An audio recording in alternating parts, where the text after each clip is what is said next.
이 밖에도 김건희 씨가 특히 여러 행사에 참여하며 마치 대통령과 같은 발언으로 눈살을 찌푸리게 했던 분야가 있죠.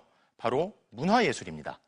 그런데 김 씨와 통화를 했던 문화예술계 인사들을 살펴보니 민간인이었다가 문화예술 관련 공직을 맡게 됐던 이들도 있는 걸로 확인됐습니다. 예상을 벗어나지 않고 통화 상대 중엔 문체부 장관도 있었는데요. 김지성 기자의 단독 보도입니다. KTV가 2023년 10월 청와대 관저뜰에서 예산 8,600만 원을 들여 무관중으로 진행한 국악공연. 그런데 김건희 씨가 관람했다는 사실이 드러나 황제 관람 의혹이 일었습니다. 대통령실 문화체육 비서관 등이 공연 전 참석하면서 답사 논란까지 일었습니다. 국악공연 당일 황상훈 당시 문체비서관, 정용석 신수진 선임행정관 등과 같이 사전에 오셨죠? 사전 답사를 진행한 것으로 지목된 신수진 당시 문체비서관실 선임행정관. 신 행정관은 2023년 8월 말 김건희 씨에게 전화를 걸었습니다. 통화 시간은 9분 11초. 당시엔 행정관도 아닌 민간인 신분이었던 것으로 보이는데 이 통화 뒤인 9월에 선임 행정관으로 대통령실에 들어왔습니다. 그리고 10개월 뒤인 2024년 7월 문체비서관으로까지 승진했습니다. 김건희 씨에게 왜 전화를 했는지 신 전 비서관에게 물었지만 답을 하지 않았습니다.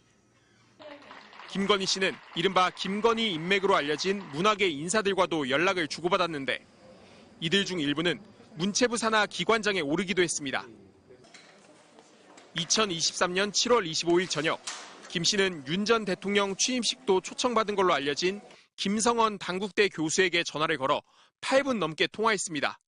이후 11월 김 교수는 국립세계문자박물관 초대 관장으로 임명됐는데 이듬해 성희롱과 갑질 논란이 터져 사임했습니다. 김 교수에게 통화 내용을 물었지만 오해를 살 수 있다며 답변을 거부했습니다. 기관장 인사 직전에 당사자에게 연락한 기록도 있었습니다.